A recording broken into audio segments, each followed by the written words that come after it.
Hey y'all, I'm starting a vlog in a washroom because that's the quality content you get on this channel. Hi, my name is Bailey, welcome to my channel.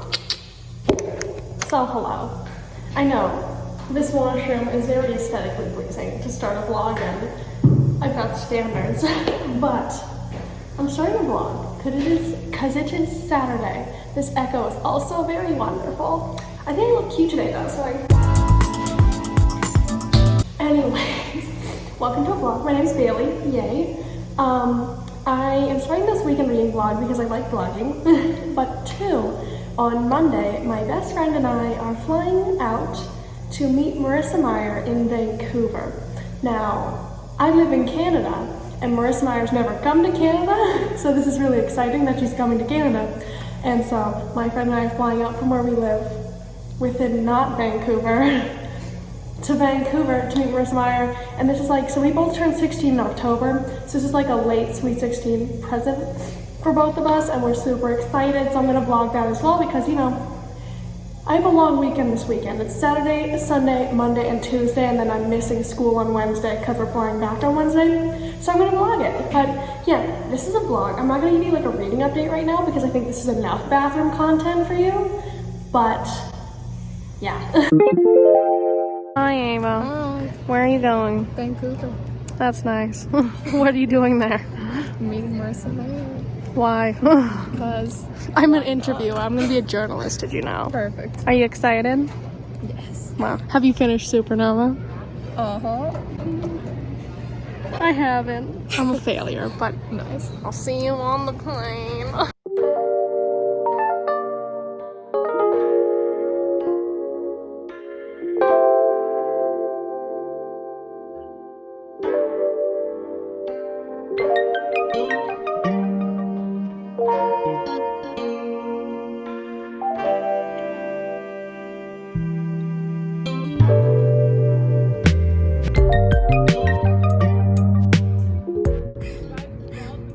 I love ducks! Where are we going, Ava? To the Crystal Ark for no apparent reason. If we don't make it out, it was the Crystal Ark. Go find us at the Crystal Ark.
Hello. So we've cosplayed briefly. Kind of, Who are sorta. you? I'm Cinder from the Lunar Chronicles. And I'm Winter from the Lunar Chronicles, and we tried. You did try. We have about an hour or so. Oh, We've got about it. That's gonna shit if it touches anything. Yeah. It's a little less workable than Cinder's hand, you know? Yeah. It doesn't work. We have about like an hour. And I Yeah. have 18 pages left to finish a Supernova before this, and I hate this book, and I will rant about it later, but just know that I hate it, and it hurts me more than it's gonna hurt her. Because she doesn't care and she doesn't know. I'm not gonna tell her, that's rude. But like, I'm gonna really hurt trying to rate this book because I really wanted to love it, and I don't. Sadly. Like, I almost was crying thinking about how much I hate this book earlier, and I'll rant about it to you because this is painful for me. It really sucks when one of your most anticipated finales and books of the year suck. So, suck to you. If you like it, go off. I don't care. Do you?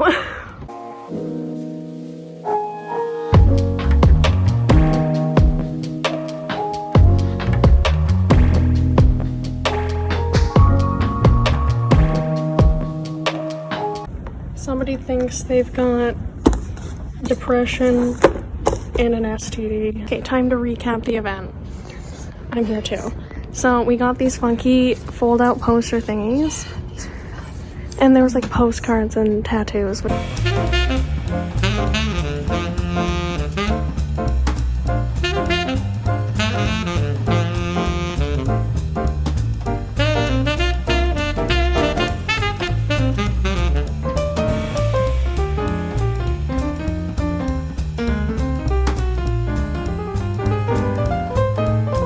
I already have it. They're in my bag, so I'm not gonna show them. Here, you can show this one.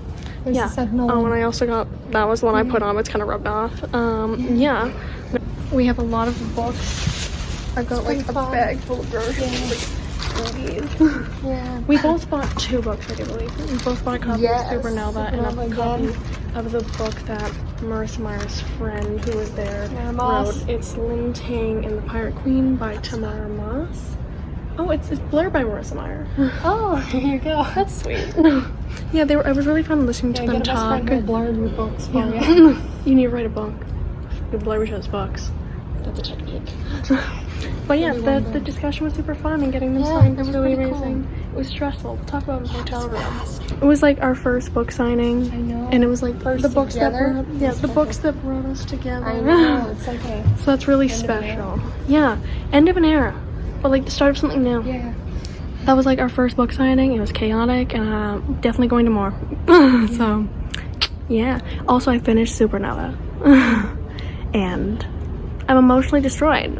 And confirmed, Marissa Meyer's not planning on writing anything else in the Renegades universe. So, to all those people who have read Supernova and know what happens at the end of it, you're probably thinking, what the fuck?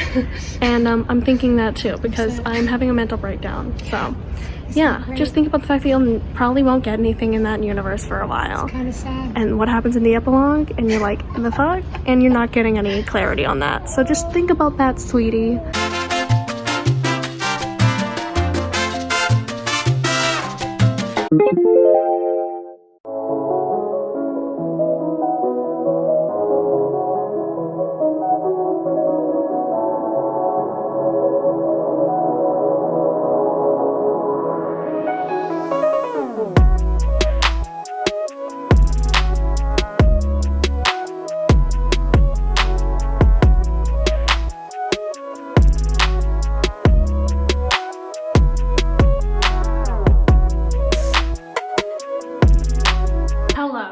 So it's kind of poetic. I started this vlog in a public restroom and I'm ending it in my bathroom in my house.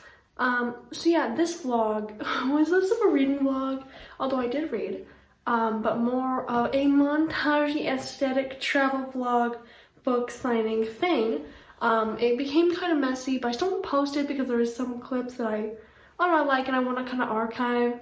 This was the first book signing I've ever gone to, and this is my best friend, Ava, and, you know, just to get sappy for a second, 3 years ago, I met Ava when I was new to school in grade 8, and basically, the reason we became friends is because she recommended the Lunar Chronicles to me, and I was like, I'm not sure about this, because I read, but I wasn't that deep into reading, and I read the Lunar Chronicles. I remember finishing each book and going and chatting with Ava and being so emotionally invested, and when I finished Winter, I just, like, this emotional attachment I had to these characters I'd never felt before, because up until then, the only series I'd ever finished was The Maze Runner by James Dashner, and I enjoyed that series, but I never felt that emotionally attached to it and didn't feel like it impacted me.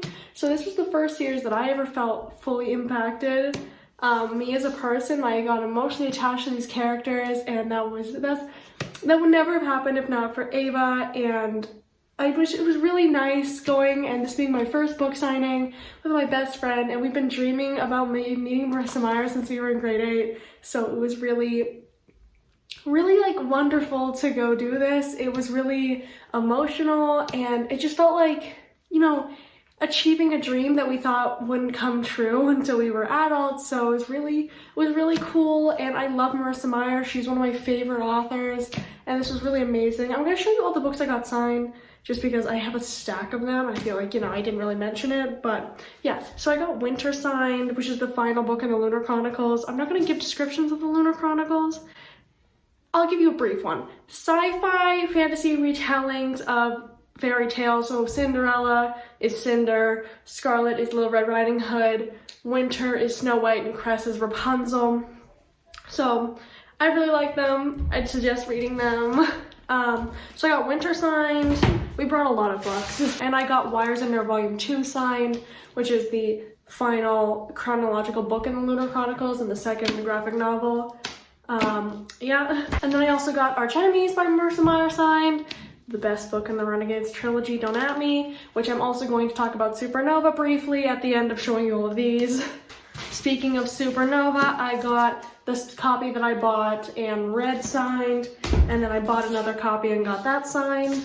And then I also bought Lin Tang and the Pirate Queen by Tamara Moss. Tamara Moss is one of Marissa Meyer's best friends or something like that, and she was at the tour talking with Marissa Meyer, and I really liked her personality, and I liked how she sold her book, and so I bought a copy. This is a middle grade, and I'll give descriptions of Renegades in a second when I talk about Supernova, but this book is about Lin Tang, and again, middle grade, and she lives on these islands, and there's like mythical creatures that are just around. Like, it's casual for mythical creatures to be around, but they're like ranging from dangerous to not dangerous. There's like pixies, which are just kind of like troublemakers but not dangerous, and then there's like these, what are they called? I don't remember what they're called, but they like kill you, like wood monsters that kill you, and sirens and such like that.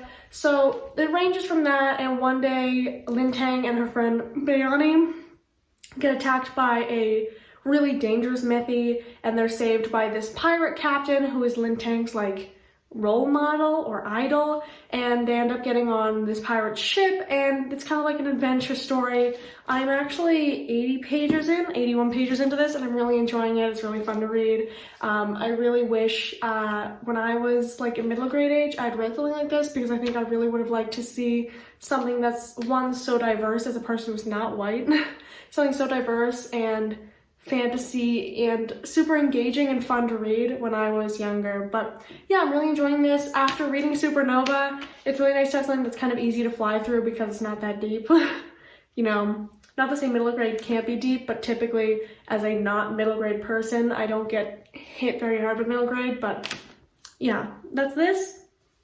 Now let's talk about Supernova, because I hated this book, and that really hurts me because I love Renegades and Arch Enemies, and Arch Enemies will always be one of my favorite books of all time.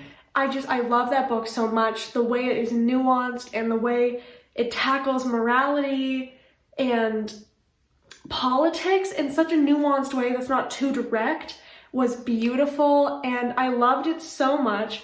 And I'm not going to spoil the series, but I am going to say that one of the big themes of the Arch Enemies especially is that neither the anarchists, who are the villains of this world, or the renegades, who are the heroes of this world, are correct in their viewpoint. Neither of them are heroes. Neither of them are good. Neither of them are fully good or fully bad. The whole point of Arch Enemies is saying that neither of them should exist. They should be dissolved, because they're both corrupt in a way. And then I thought this book completely threw away the nuance and beauty of the way Arch Enemies dealt with the fact that nobody can be labeled evil and no one can be labeled super good, because what they did, or what this book did, was just make the person who is your traditional antagonist and who is the bad guy of this book was the bad guy and was labeled fully evil, which was what Arch Enemies was saying we could never do to someone when it was tackling the nuance of morality. And I thought that was just so disappointing. This book felt like it was compressed. I feel like this book should have been split into 2 books. But like, that aside, I don't know, the pacing was weird, because the beginning was really fun, and then there's like 100 or so page gap where it was so boring, and it was just, the pacing was crazy. There's a scene in Renegades in which they plan a thing and then they do it. That's the big climax. And anarchists And in Arch Enemies, there's another thing that a group of people plan and do. And that makes those scenes super, super engaging and super good as a climax. And in this book, there is a scene that these people plan and do that is amazing as a climax and should have been the ending climax of this book. And then there should have been another one, in my opinion.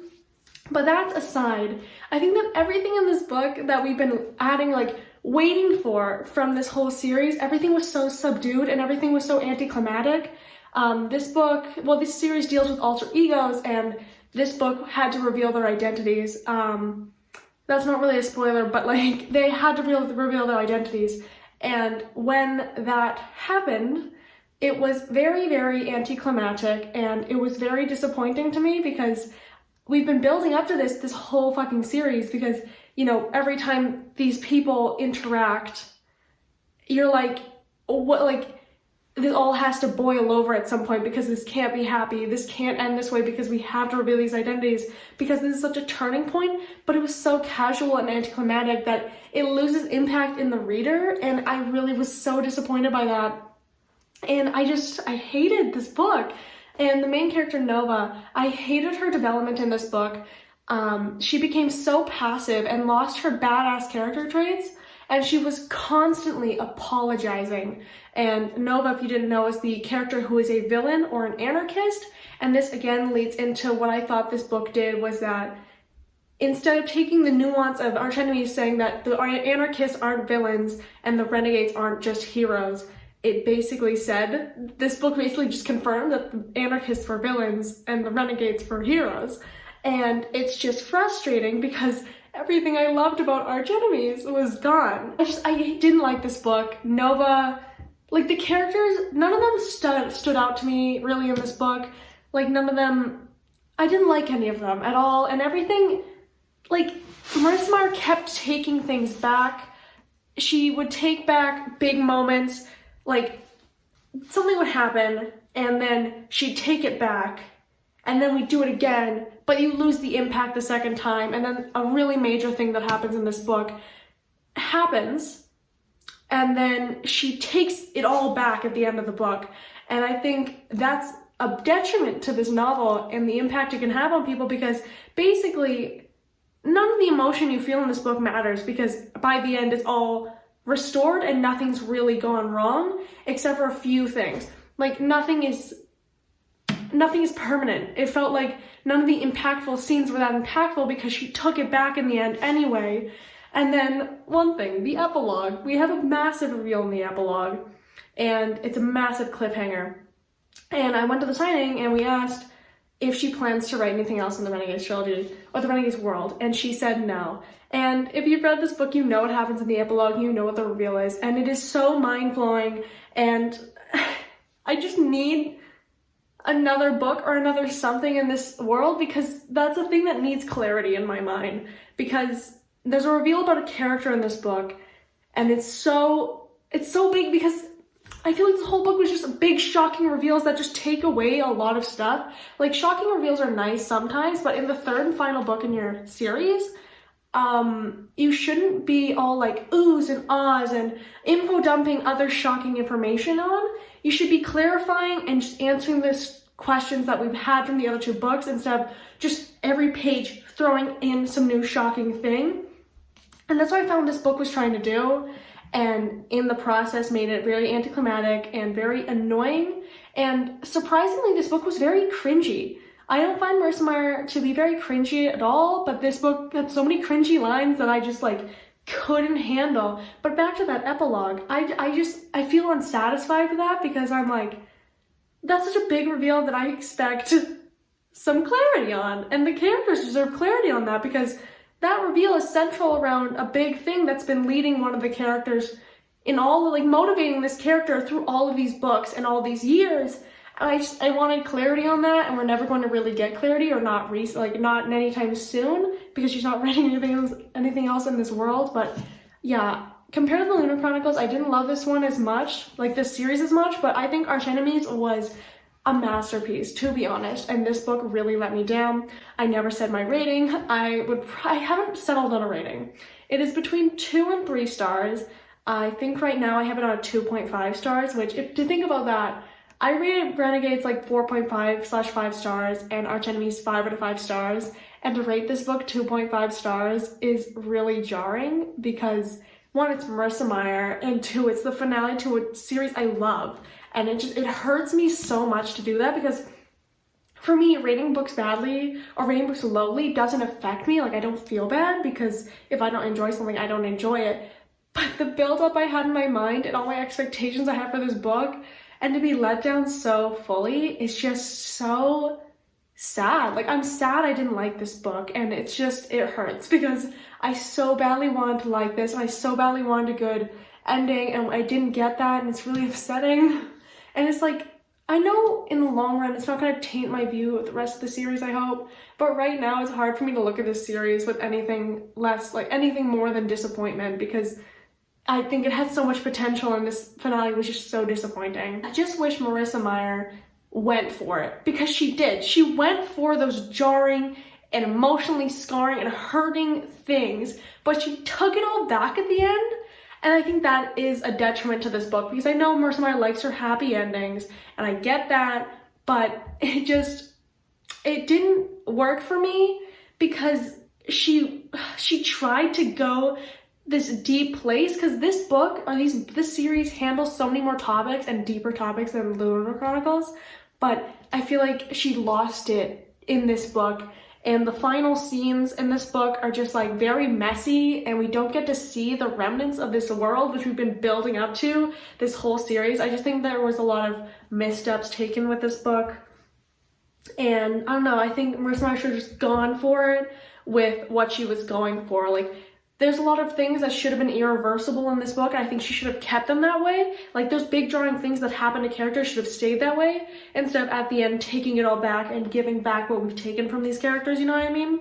Without spoiling, I'm trying to talk to you about this, but if you've read this book, DM me on Twitter or Instagram and let's talk about it because I have a lot of thoughts. I think it's just really sad to think that this is the last we're gonna see of these characters.